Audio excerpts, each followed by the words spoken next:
El sistema digestivo también es una secuencia de órganos que en conjunto todos esos órganos tienen la función entonces de permitir el absorber, por así decirlo, los nutrientes que se encuentran a nivel de los alimentos, ¿cierto? Ese sistema digestivo comienza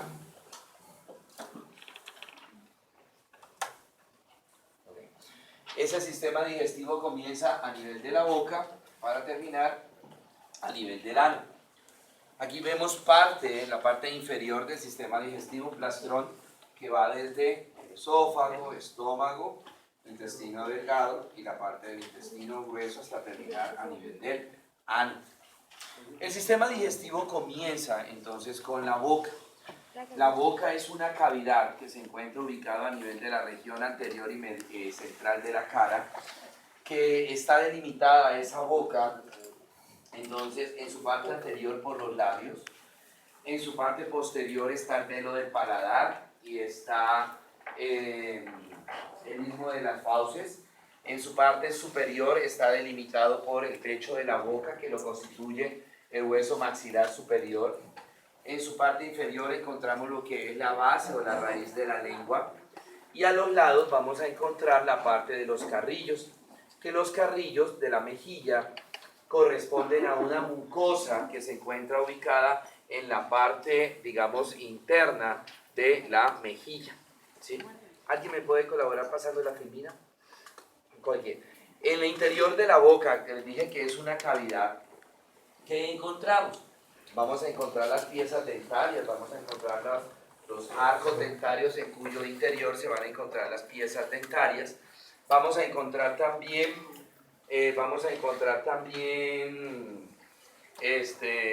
la parte de las glándulas salivares, tanto glándulas salivares mayores como menores. Vamos a encontrar también la lengua, que cumple un papel muy importante durante el proceso de la digestión de los alimentos. ¿Sí? Ok, acá tenemos lo que corresponde al techo de la boca. En ese techo de la boca pues alcanzamos a observar lo que es los arcos dentarios con las piezas dentarias en su interior. Encontramos el paladar duro. Ese paladar duro está constituido por dos huesos. En la parte anterior del paladar duro está formado por el hueso maxilar superior y en la parte inferior o posterior del paladar duro está constituido por el hueso palatino. ¿Sí? Estas dos estructuras óseas me conforman lo que es el paladar duro y detrás de ese hueso palatino viene lo que se llama el paladar blando. Ese paladar blando está conformado principalmente por mucosa y por unos músculos que me ayudan a formar la parte del velo del paladar. Igualmente aquí vemos ese paladar duro que está tapizado por una mucosa. Esa mucosa tiene la particularidad de que en su parte más anterior presenta unos repliegues. Esos repliegues, digamos que cumplen una función muy importante, ya que en los repliegues vamos a encontrar gran cantidad de receptores nerviosos para lo que es de pronto la parte del dolor, para lo que es la parte de la temperatura. Si ustedes de pronto no se han dado cuenta, cuando uno toma, por ejemplo, sobre todo para la parte caliente, que tomamos algo muy caliente, uno siente más el dolor, el quemonazo, por así decirlo, es a nivel de la parte anterior de ese techo de la boca. No quiero decir que en la parte de atrás no, también, pero aquí ya hay menos receptores. Donde hay más receptores es aquí en la parte de adelante. Lo mismo para los fríos, ¿cierto? Cuando uno toma algo muy frío, aquí justamente por debajo de esta mucosa hay un nervio, que es el que nos da la neuralgia, ese cuando comemos frío que no se me congeló el cerebro, que siente uno como sube ese frío y le da uno dolor de cabeza, bueno, uno no sabe qué es lo que le está doliendo, ¿cierto? Es que aquí justamente por debajo, en estos receptores que les decía aquí, y les decía en este momento, hay unos receptores para un nervio que se llama el nervio esfenopalatino, y ese dolor que sentimos cuando consumimos helados, cosas heladas, es lo que se llama la neuralgia del esfenopalatino, ¿sí? Aquí veo la parte inferior de la boca, igualmente constituido por las piezas dentarias, la lengua, ¿cierto? Y las glándulas salivares mayores. ¿Correcto? Bueno, muy bien. Tenemos que les decía que también forma parte de esa boca las piezas dentarias. Las piezas dentarias. Recordando que las piezas dentarias hay dos, se clasifican, por así decirlo, de dos maneras. Hay unas piezas dentarias temporales, que son las que se presentan en los niños, ¿cierto? Que son el número de 10 piezas dentarias temporales. Estas piezas dentarias temporales comienzan a aparecer hacia los 6 meses de vida, 6, 7 meses de vida, y terminan de aparecer hacia los 6 años de edad. Después de los 6 años de edad, esas piezas dentarias temporales son reemplazadas por las piezas dentarias permanentes, que en cada arco dentario corresponde a 14, es decir, 28 en total, tanto en el arco dentario superior como en el inferior. ¿Sí? Bueno. Después de la boca, entonces viene una estructura músculo-membranosa, tubular hueca, que recibe el nombre de la faringe. La faringe, vamos a ver ahorita, que está dividido en 3 porciones, está dividido en 3 segmentos.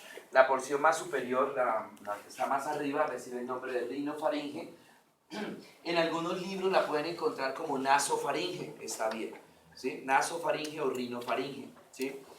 Esa porción de la faringe en la que se encuentra justamente por detrás de la nariz, justamente por detrás de los cornetes o turbinas. Esta rinofaringe, o particularidad de esta rinofaringe, es que vamos a encontrar una serie de huecos, una serie de agujeros, en donde en alguno de esos agujeros van a desembocar o van a drenar los senos paranasales. Pero también encontramos un orificio muy importante que me comunica la rinofaringe con el oído medio, y esa estructura va a recibir el nombre de trompa auditiva o trompa faringotimpánica o trompa de Eustaquio.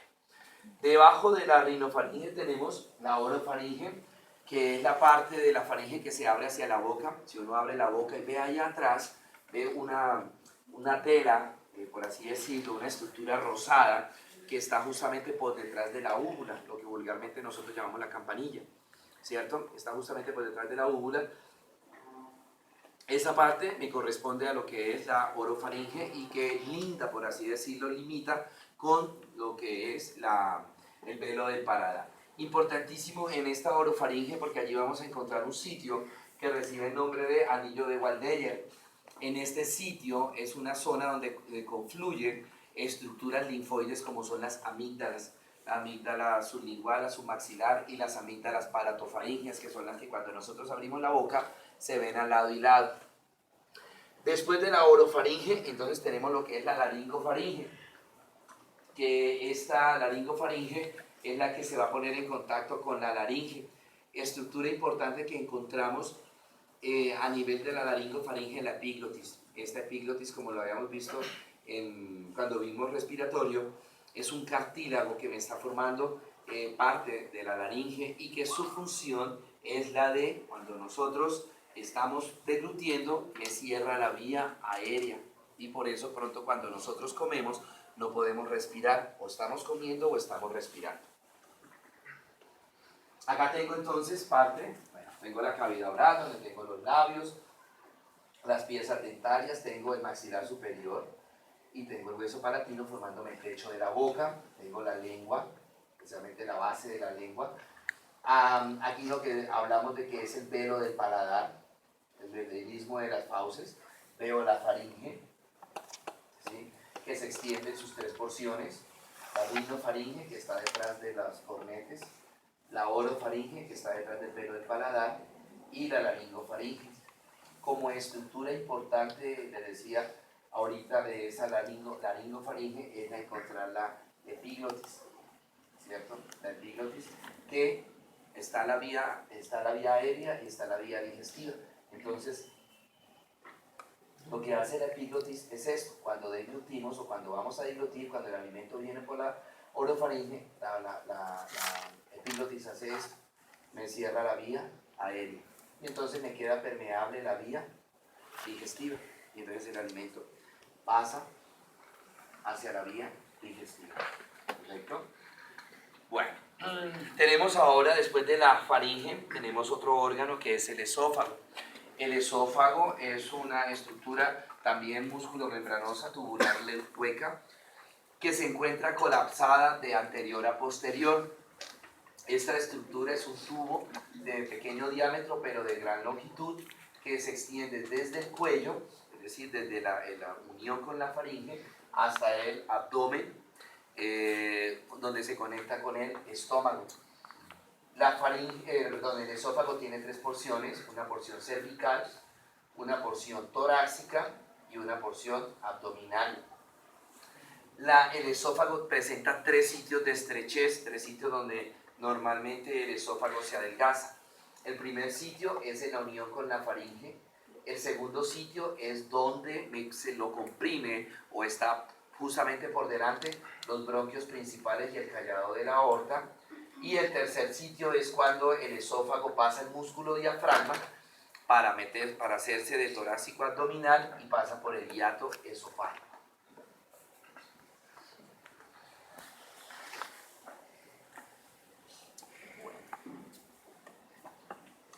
Luego viene el estómago. Aquí ya, a partir del estómago, estamos en abdomen. Las estructuras anteriores estaban a nivel cervical y estaban a nivel torácico. Entonces tenemos el estómago. El estómago es una bolsa muscular que tiene la capacidad de dilatarse y tiene la capacidad de contraerse. Esta bolsa muscular o esta capacidad que tiene de distenderse bastante el estómago está dada principalmente por tres capas de músculos que se distribuyen en diferentes orientaciones. Hay una capa muscular que se distribuye en forma longitudinal, hay otra que se distribuye en forma transversal y hay otra que se distribuye en forma oblicua. El estómago se une, acá tengo el esófago, pasa el hiato esofágico y el esófago se hace abdominal. La porción abdominal del esófago es muy pequeña, mide aproximadamente 1 o 2 centímetros, como 2 centímetros nada más. El esófago entonces se une al estómago. Topográficamente el estómago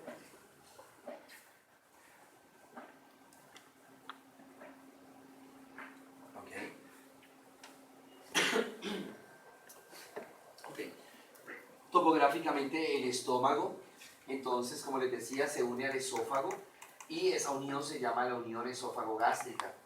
A nivel de la unión esófago-gástrica se encuentra un esfínter natural, que es un repliegue de la capa de músculo liso que se encuentra en el interior del estómago y me va a formar un esfínter que se llama el cardias.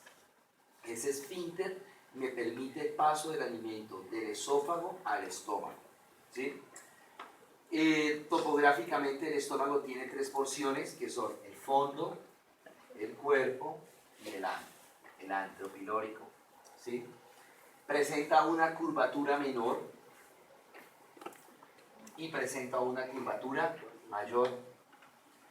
La porción distal, o la tercera porción del estómago, es decir, el antro pilórico, no es horizontal. Ese antro pilórico me hace un ángulo entre el antro pilórico y la curvatura menor que se llama la escotadura angularis o escotadura angular, ¿sí? Al interior del estómago, la mucosa del estómago no es lisa. La mucosa del estómago forma una serie de pliegues que tienen dos funciones. Uno, el alimento cae entre los pliegues y como el estómago está constituido por músculo, al contraerse el estómago, las pliegues se acercan y me continúan triturando los alimentos. Primera función.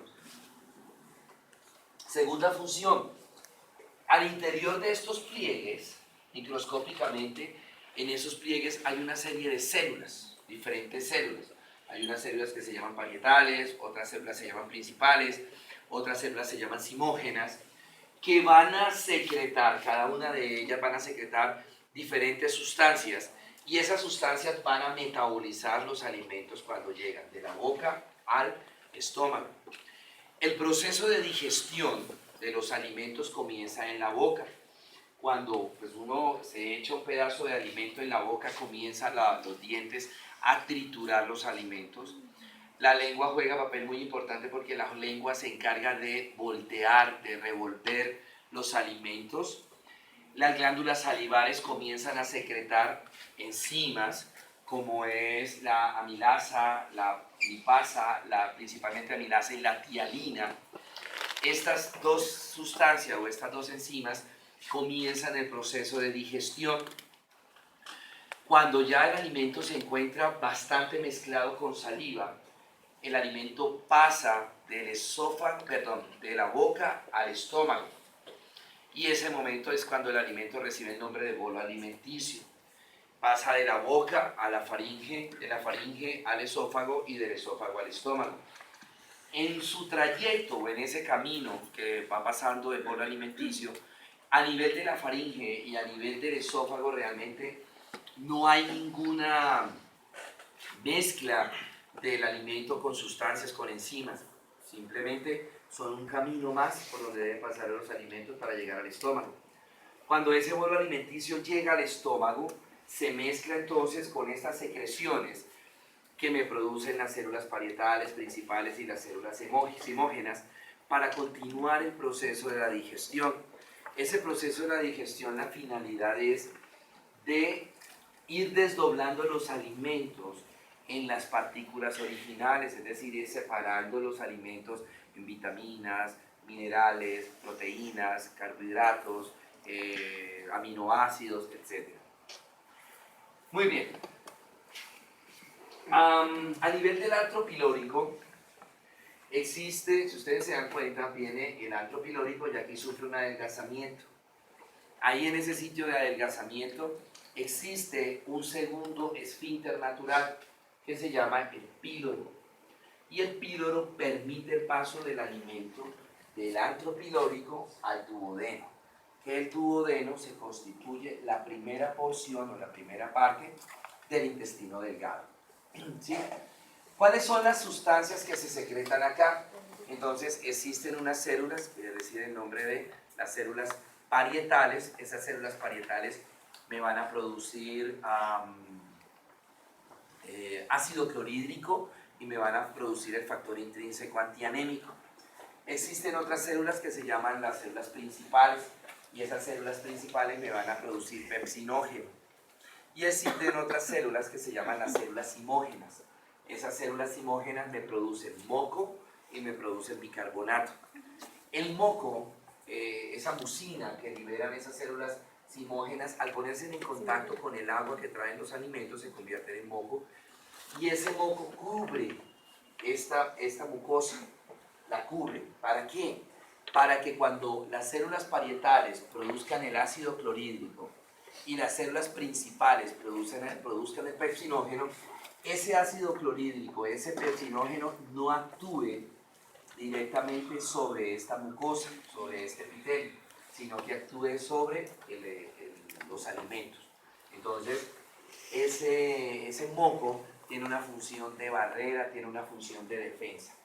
Y el bicarbonato que también producen las células simógenas es con el fin de neutralizar el pH, ¿sí?, que se encuentra en el estómago, porque el pepsinógeno y el ácido clorhídrico son sustancias ácidas. Entonces la tendencia es acidificar todo el medio. Entonces hay algo que es el moco y el bicarbonato le van a bajar la acidez a nivel del estómago. Bueno. Okay. Acá tenemos lo que ya les había hablado, el esófago, la unión esófago-gástrica, tenemos el cardias, el fondo, el cuerpo, el antro pilórico.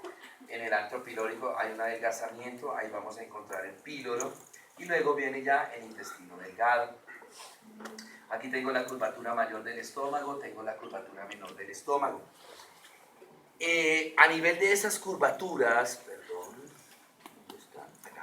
a nivel de esas curvaturas, de la curvatura menor del estómago y de la curvatura mayor del estómago, se desprenden unas capas de peritoneo.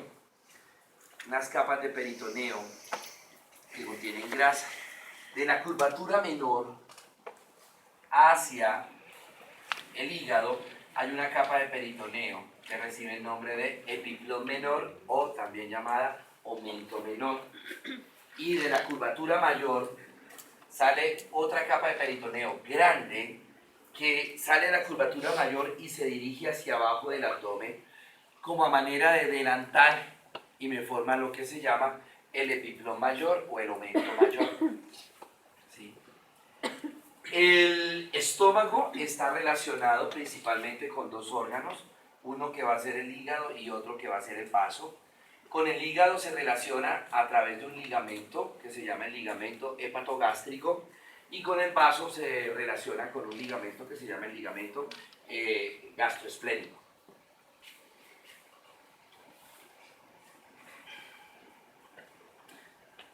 Bueno. Muy bien. Después del estómago, después entonces del estómago viene el intestino delgado. Viene el intestino delgado que es este. ¿Sí? Ese intestino delgado está constituido por tres segmentos, está constituido por tres porciones, que son el duodeno, el yeyuno y el ilio. ¿Sí? El intestino delgado mide aproximadamente entre 6.5 a 7.5 metros, 6.5 a 7 metros. De esos 6.5 metros, el duodeno, es decir, la primera porción, corresponde aproximadamente 20-25 centímetros y el resto se lo distribuyen entre el yeyuno y el ilio, que son segunda y tercera porción. El yeyuno se encuentra ubicado principalmente a nivel de la parte superior izquierda del abdomen y el ilio a nivel inferior derecho del abdomen.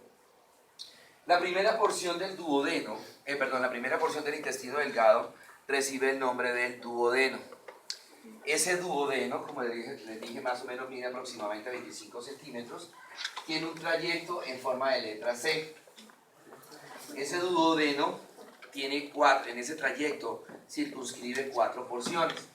La primera porción, el bulbo duodenal. La segunda porción, la porción descendente. La tercera porción es la porción horizontal y la cuarta porción es la porción ascendente. El duodeno comienza a nivel del píloro. Aquí estaría el píloro, mire el adelgazamiento. Aquí estaría el píloro, aquí estaría el antro pilórico. Entonces el duodeno comienza a nivel del píloro y termina entre el duodeno y el yeyuno. Hay una curvatura. Esa curvatura está dada por un ligamento que recibe el nombre de ligamento duodeno-yeyunal o ligamento de Treitz. Ese ligamento lo que hace es levantar el duodeno, ¿cierto? Levanta el duodeno. Entonces el duodeno llega hasta donde sube el duodeno, ¿sí? Tan pronto el duodeno, entre comillas, tan pronto el intestino delgado baja, ahí ya no se llama duodeno, ahí se llama yeyuno. Esta